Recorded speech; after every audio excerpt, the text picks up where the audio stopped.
You sick of this place yet? Well, I certainly am. But don't worry, we won't be here for much longer. We just have to fight a couple more trainers, and then we'll move on to our little rock climbing exploration.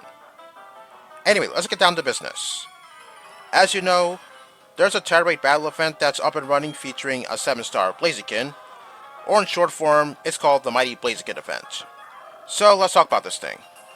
So that event starts today on the 12th, and it'll end on the 14th. But if you missed out on the event, then it'll come back on the 19th and end on the 21st. So its level is 100, its ability is Speed Boost. Gee, I'm not surprised, because everybody loves Speed Boost on Blaziken. Anyway, its Terra type is Flying, its nature is Adamant, and its moveset consists of Blaze Kick, Brave Bird, Earthquake, and Low Kick. And some additional moves include Overheat, Rock Slide, Sword Stance, and Bulk Up. Wow, 4 additional moves? That thing's not messing around. So, how would I go about that thing? Well, I would use certain Electric-type Pokemon, like say Thundurus, Wash Rotom, and even Miraidon. As for other Electric-type Pokemon, well, they are vulnerable to Earthquake, so depending on what you use, maybe it's not a good idea. Well, then again, Miraidon's also vulnerable to Earthquake, but I believe it can learn Reflect, so I guess that could help you out a little bit. Now, as for Pokemon like Thundurus and even Wash Rotom, I'm going to start off with Wash Rotom. Well, yeah, I never used Rotom in my life, let alone its other forms, but it seems to me that Wash Rotom is the more popular form of Rotom out of its other forms. Well, it can learn Nasty Plots, that way it could boost its special attack, just so long as you're able to keep those special attack boosts, since that Blaziken does have the power to get rid of any of your stat boosts. And as for Thundurus, well, as you know, Prankster is a pretty good ability, so that way you could use moves like Taunt, Nasty Plot, and even Rain Dance. That way, Thunder is going to be 100% accurate. So yeah, Taunt, that's going to help you out a lot, so that way Blaziken can't go for moves like Sword Stance or Bulk Up. Nasty Plot, well, just like with Wash Rotom, you could raise your special attack all the way to +6, just so long as you're able to keep those special attack boosts. Well, then again, that Blaziken could potentially have Rock Slide, so that could be detrimental to Thundurus. Well, I'm not really sure what are the odds that Blaziken has Rock Slide. As for Low Kick, well, you would think that it could get a better fighting type move. Oh wow, Blue Flute? That could come in handy. Alright, I'm done here, so let's move on to a certain location. Oh, okay, I think Route 208 has a Rock Climbable wall there, so I'm gonna go there. I mean, yeah, I have used Thundurus in the past, well, not as a team member, but as a Pokemon for battle facilities, and that thing kicked a lot of ass for me, even Tornadus. But since Thundurus is an electric type, yeah, that's the one that I can go with. Okay, I'm not really sure if, oh, hold on a second. This guy. In the original games, he would have been at the top of that rock climbable wall that I'm going to right now, but as you can see, well, you're going to see in just a few seconds, there's nothing here except for this hidden item. Now, something is going to be over here later on. What is it? Well, you'll find out. Oh yes, before I move on to my next location, I'm going to go inside Mount Cornet for a second because there's an item that I never picked up using Surf. Yeah, I knew I was going to come back for that item later on, so yeah, I just want to grab that item real quick. Yes, the item that you just saw, so yeah, I'll just grab that item and then I'll be on my way. Now, looking at the additional moves that the Blaziken can get, Overheat, that's a pretty odd move for Blaziken to have, given how all of its moves are physical attacking moves and also its nature is Adamant. Well, I'm not really sure what are the odds that Blaziken's going to have Overheat as one of its moves. But looking at its two buffing moves like Sword Stance and Bulk Up, okay, why does it have to have both those moves? Well, obviously Sword Stance is the better move, so that way it can get +2 in attack. But then again, Bulk Up could give it a defense boost, so yeah, that could be a major problem too. So I guess your go-to moves are special attacking moves, since Blaziken doesn't have anything that could boost its special defense. As for Blaze Kick, well, I'm not really a huge fan of Blaze Kick. I'm more of a flamethrower type of person. Oh, a Dawnstone. Okay, that's good. Well, I'm surprised that nobody reminded me to get that item, but yeah, I knew I was going to come back for that item eventually, so yeah, I didn't really need any reminders. As for Brave Bird, well, I'm not a huge fan of moves that do recoil damage, so yeah, hopefully, whatever you send out against that Blaziken, hopefully it could take that Brave Bird. Well, you could use Rock and Ice type Pokemon against that Blaziken, but yeah, obviously that's not a good idea because Blaze Kick is waiting in the wings or possibly Overheat, and there's also Earthquake to deal with your Rock type Pokemon. So yeah, I guess Thundurus or even Wash Rotom is your go-to Pokemon. Well, recently I have been playing around with Terra Raid battles, and yeah, I have been using certain Pokemon that could actually make the battle easy for me, like say Azumarill and even Annihilate. Well, I guess Annihilate works best for me because, yeah, Rage Fist is one of the best moves out there. And thanks to a few, I guess, semi-reliable resources, thanks to the combo involving Azumarill's huge power ability as well as Belly Drum, well, I guess almost all the time, 5-star or even 6-star Pokemon don't stand a chance. Well, even though sometimes I faint a few times, still, I managed to get the job done. Alright, where should I go next? Oh, I know. How about Route 211? That's west of Celestic Town. Yeah, because there is something there. Don't worry, this rock climbing exploration is not going to take forever like the surfing exploration, because I don't think there's a whole lot of places in the game where you could use rock climb.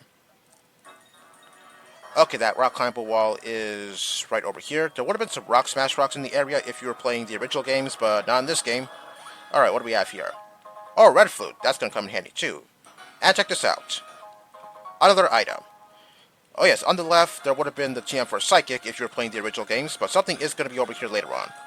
What is it? Well, once again, you'll find out later. Alright, next destination, I guess I'm going to go to Route 210, which is east of Celestic Town, because, yeah, a while ago I did mention that there was a rock climbable wall there, but now that I do have rock climb, I'm able to see what's over there. Oh yeah, there's an item back there, but I can't get that right now because I need waterfall. Alright, here's that rock climbable wall. Now, if you're playing the original games, if you were to go up here, then you would have had to fight a trainer first. That way, you can get him out of the way, obviously. And also, you can get what's over here. Alright, over here we have a shiny stone, and over to the right, there was a house. Alright, this house is Grandma Wilma's house.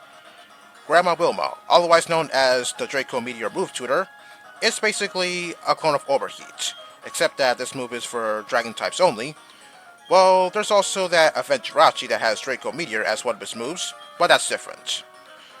I'm not planning on giving any of my Pokemon Draco Meteor even though I don't have any dragons on me, since I'm not a huge fan of moves that lower my stats. Okay, let's see what she says even though I don't have any dragons on me. Yet. Yeah, obviously. Okay, there was an item down here, so let's see, what is it? Oh wow, Yellow Flute. Okay, that's gonna come in handy as well. Alright, next destination, Route 213 and Valor Lakefront. I always seem to forget about that rock climbable location. I don't really know why. Well, actually, Route 213, I don't forget about it, but as for the Valor Lakefront area, yeah, I tend to forget about that area. I have no idea why. I guess it just slips my mind for some reason. Alright, there was a rock climbable wall over on Route 213. Alright, it's right over here. Well, there is an item up there, but it's hidden. Let's see if I can try and find it without the use of the item finder. Now, in the original games, the TM for Roar would have been up here in that little spot that you saw before I got interrupted by this chat tots. But something is going to be over there later on. What is it? Well, once again, for the second time or third time, I lost count at this point, you'll find out. Okay, maybe I should get off my bike because if I keep on riding my bike, then that's going to attract more wild Pokemon. Okay, I believe that hidden item is supposed to be somewhere over here. Okay, I don't know if that was the spot where the hidden item was at. I'll find out after I deal with this wild Pelipper. Now, as for the rock climbable walls in Valor Lakefront, I don't know about you, but yeah, I'm not really sure why I tend to forget about that location. I guess it's because, well, I guess nothing of interest is really over there, so that's why I tend to forget about that location. Also, it's kind of hard to see where the rock climbable walls are since the camera angle is not very good here. Okay, I guess it's not here. Oh, okay, it's to the right. Alright, there we go. Now I can get out of here. Just as soon as I fight another Chatot.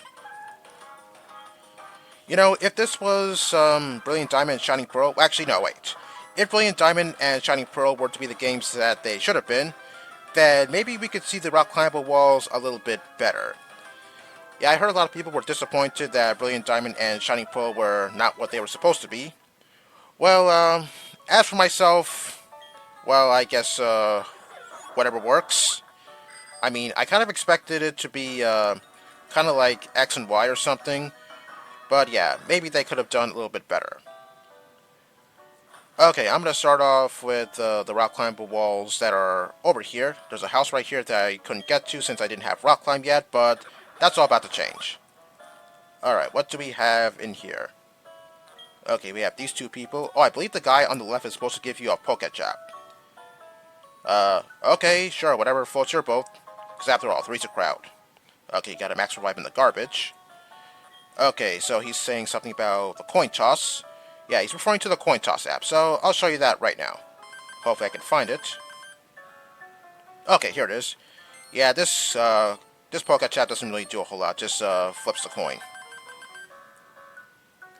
Alright, next. Alright, let's go down here and see what's over here. Alright, over to the right, well, that sandy area, that's going to lead you back to the beach area, so there's nothing really of note there, so, yeah, I'm not going to check out that area. Okay, but there is something, upwards. I believe it's supposed to be a sunstone. Yeah, I don't know why they changed that into a sunstone, because in Diamond and Pearl, I believe that was supposed to be a rare candy. Yeah, that was obviously a better item to get, so I don't know why they changed it. Okay, there's another rock climbable location in this location, and there's, I believe it's near that 7-star restaurant. Oh yeah, speaking of that 7-star restaurant, I think I said a while ago that you can come back there once a day to fight all the trainers, but not in this game, since there's that grinding location over in Slaceon Town. So yeah, I guess I was wrong about that. I guess I was referring to the original games. Okay, here's the rock climbable wall that you could go down. Yeah, as I said, it's kind of hard to see that. This kind of reminds me of Pokemon Unbound, where the rock climbable walls in that game were kind of hard to see, even though they were in plain sight. Yeah, I have played Pokemon Unbound a few years ago, and yeah, I didn't even notice that there were rock climbable walls there because they were really hard to see. I don't quite recall who made that game, but whoever did, maybe that person could have done the rock climbable walls a little bit better. Okay, you've got an iron, and what is that item down there? Oh, a Sharpbeak. Okay, maybe I'll give that to Honchkrow if I really want to. Okay, there's one more rock climbable location, and it's over in Veilstone City. How convenient, because I was just going there. So yeah, that item that was in Veilstone City, now that I have rock climb, I can finally see what that item is. Okay, that item is right over here. Alright, what do we have? It is... Oh, the phone sense. Okay, that's gonna let you breed Munchlax eggs.